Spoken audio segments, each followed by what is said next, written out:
वैशाख मास महात्म्य छठा अध्याय। नारद जी बोले, हे राजन, वैशाख महीने में मार्ग चलने से व्याकुल और प्यासे मनुष्यों को जो जलदान नहीं करते वह पक्षी की योनि पाते हैं। उदाहरण के लिए हम ब्राह्मण और घर की छिपकली का प्राचीन इतिहास कहते हैं। यह परम अद्भुत संवाद है। प्राचीन काल में इक्ष्वाकु के वंश में हेमांग नामक एक राजा हुआ। वह ब्राह्मणों का भक्त, अनिंदक, जितशत्रु और जितेंद्रिय था।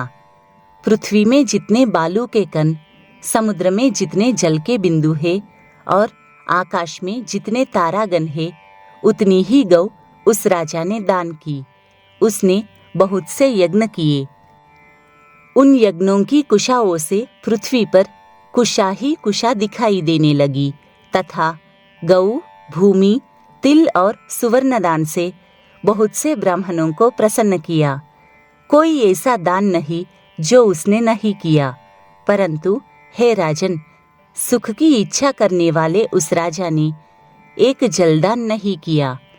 ब्रह्मपुत्र महात्मा वशिष्ठ जी ने उसे ज्ञान भी कराया कि जलदान करो, परंतु उसने दुर्बुद्धि और हेतुवाद से कहा कि जल तो बिना मूल्य ही मिलता है, इसे दान करने वाले को क्या फल मिलेगा।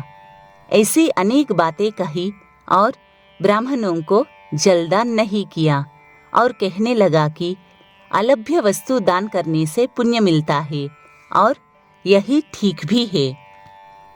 वह राजा लूले, लंगड़े, दरिद्री और जीविकाहीन ब्राह्मणों की सेवा तो करता था, किंतु वेद पाठी, तत्वज्ञानी और ब्रह्मवादियों की पूजा नहीं करता था। वह राजा कहा करता था कि विख्यात ब्राह्मणों की पूजा सेवा तो सब करते ही है, परंतु अनाथ, बिना पढ़े लिखे, लूले, लंगड़े ब्राह्मण और दरिद्रियों की बड़ी दुर्गति है। अतएव ऐसे ही लोग मेरी दया के पात्र है। इस प्रकार वह दुर्बुद्धि कुपात्रों को दान देता रहा। इस महादोष के कारण 3 जन्म तक उसे चातक की योनि मिली। फिर 1 जन्म गिद्ध बना और 7 जन्म तक कुत्ते की योनि में रहा।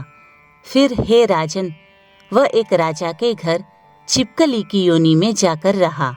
उसका नाम श्रुतकीर्ति था और मिथिलापुरी का राजा था। छिपकली घर के दरवाजे की चौखट के ऊपर कीड़ों को भक्षण करती हुई 87 वर्ष तक वही रही। एक दिन दैव योग से मुनियों में श्रेष्ठ श्रुतिदेव नामक ऋषि दोपहर के समय मार्ग से थके मिथिलापति के घर आए। ऋषि को देखकर राजा अत्यंत प्रसन्न होकर सहसा उठकर बड़े आदर सत्कार से मधुपर्कादि से पूजन कर चरण धोने लगे और चरणोदक को अपने मस्तक पर छिड़का। तब दैव योग से एक बूंद जल उस छिपकली पर गिर पड़ा। जल की बूंद पड़ते ही उसे ज्ञान हो गया और नाना योनियों में दुखों से दुखित होकर ब्राह्मण देवता से हाय हाय कर कहने लगी कि हे ब्राह्मण, मेरी रक्षा करो। एक छिपकली का ऐसा शब्द सुनकर ब्राह्मण को बड़ा आश्चर्य हुआ और वह कहने लगा कि हे गोधा, तू कहाँ है? क्यों विलाप करता है? तेरी यह दशा कैसे हुई है? तू देवता है कि पुरुष है या कोई राजा है अथवा ब्राह्मण? हे महाभाग, तू कौन है? कह तो सही, मैं आज ही तेरा उद्धार करूंगा। ऋषि की ऐसी बात सुनकर वह राजा महामतिमान श्रुतिदेव जी से कहने लगा कि हे ब्राह्मण, मेरा जन्म इक्ष्वाकु कुल में हुआ था और मैं वेद शास्त्रों का पूर्ण ज्ञाता था। पृथ्वी में जितने रज के कण हैं, जितने जल के बिंदु हैं, जितने आकाश में तारागण हैं, उतनी ही गौ मैंने दान की। मैंने सभी यज्ञ किए, वापी, कूप और तालाब बनवाए, अनेकों दान दिए और धर्मपूर्वक राज्य भी किया, तो भी मेरी ऐसी दुर्गति हुई और मुझे स्वर्ग ना मिला। 3 जन्म तक मुझे चातक योनि मिली और 1 जन्म में गिद्ध हुआ। फिर 7 जन्म तक कुत्ते की योनि पाई। अभी यह राजा आपके चरणोदक को छिड़क रहा था, तब एक बूंद उछलकर मेरे ऊपर आ पड़ी। उसी के पड़ने से मुझे पूर्व जन्म का स्मरण हो आया और मेरे सब पाप दूर हो गए हैं। हे द्विजवर, 28 जन्म तक मुझे छिपकली की योनि भोगनी पड़ी। तरह तरह की दैवी सृष्टि दिखाई देती है, अतः अब मैं इन जन्मों से डरता हूँ। हे द्विज, मेरी यह दशा कैसे हुई है, यह विस्तार से कहिए। यह सुनकर द्विज ने ज्ञान चक्षु द्वारा सब वृत्तांत जान लिया और कहने लगे, हे राजन, मैं तेरी इस बुरी योनि का कारण कहता हूँ, चित्त लगाकर सुन। तूने माधव भगवान के प्यारे वैशाख मास में जलदान नहीं किया। तूने जल को सुलभ समझकर यह निश्चय कर लिया कि यह तो बिना मूल्य का है, अतः मार्ग में चलने वाले और धूप से पीड़ित ब्राह्मणों को जलदान नहीं किया। साथ ही सुपात्रों को छोड़कर कुपात्रों को दान किया। जलती हुई अग्नि को छोड़कर क्या कोई राख में भी हवन करता है? प्राय बताए हुए सुगंधादि से युक्त कांटेदार वृक्षों का कोई भी पूजन नहीं करता। सब वृक्षों में पीपल की ही पूजा होती है। तुलसी को छोड़कर कटेरी का पूजन क्यों नहीं करते? पूज्यता के विषय में अनाद की आवश्यकता नहीं है। लूले लंगड़े केवल दया के पात्र है, पूज्य नहीं। तपस्वी, ज्ञानी, वेदादि शास्त्रों के ज्ञाता, ये विष्णु भगवान के स्वरूप है, अतएव वे सदा पूज्य है।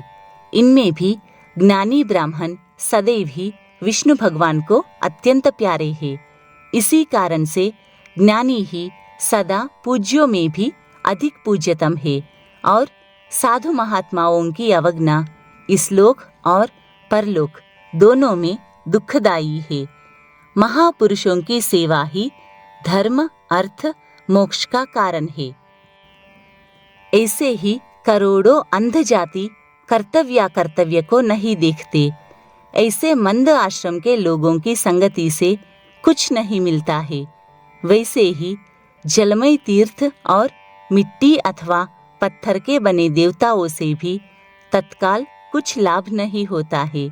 ये तो बहुत काल में पवित्र करते हैं, किंतु साधु महात्मा दर्शन से ही पवित्र कर देते हैं। साधु सेवा से कोई सुशिक्षित पुरुष दुखी नहीं होता। जैसे अमृत पान करने से जन्म, मरण, वृद्धावस्था आदि दुख नहीं देते। तूने जलदान नहीं किया, न साधुओं की सेवा ही की। हे इक्ष्वाकु नंदन, इसी से तेरी यह दुर्गति हुई है। वैशाख में जो मैंने पुण्य किया है वह तेरी शांति के लिए तुझे दूंगा। इसके प्रताप से भूत, भविष्य और वर्तमान कर्मों के संस्कार दूर हो जाएंगे। ऐसा कहकर जल को स्पर्श कर सर्वोत्तम पुण्य का फल दे दिया। इस तरह जब उस ब्राह्मण ने वैशाख में 1 दिन के स्नान का फल उसे दे दिया, तब उसके सब पाप दूर हो गए और छिपकली की योनि त्याग कर दिव्य विमान पर चढ़कर दिव्य माला, वस्त्र और आभूषण पहनकर मिथिलापुरी के महल में सब प्राणियों के देखते देखते हाथ जोड़कर परिक्रमा और नमस्कार कर आज्ञा लेकर स्वर्ग को चला गया। देवता लोग उसकी स्तुति करने लगे। वहाँ 10,000 वर्ष तक अनेक भोगों को भोगकर वही राजा इक्ष्वाकु के वंश में महाप्रभावशाली काकुत्स्थ नाम से पैदा हुआ और सप्तद्वीपवती पृथ्वी का पालन करता हुआ बड़ा ब्रह्मण्य, साधु सेवी, इंद्र का सखा और विष्णु का अंश हुआ। तब वशिष्ठ जी ने वैशाख मास में सब कर्तव्य धर्म सुनाए, जिनके करने से उसके सब दुख दूर हो गए और दिव्य ज्ञान को पाकर विष्णु की सायुज्य मुक्ति को प्राप्त हुआ। इसलिए यह वैशाख संपूर्ण शुभ फलों का दाता है। इसमें जो मनुष्य यथोक्त धर्म करता है उसकी आयु और यश बढ़ता है, पाप दूर हो जाते हैं, पुरुषार्थ चतुष्टय की प्राप्ति होती है और भगवान विष्णु प्रसन्न होते हैं। अतएव ब्राह्मण, क्षत्रिय, वैश्य, शूद्र ये चारों वर्ण, ब्रह्मचारी, गृहस्थ, वानप्रस्थ और संन्यास चारों आश्रम वाले मनुष्यों को वैशाख मास के कहे हुए कर्म करने चाहिए।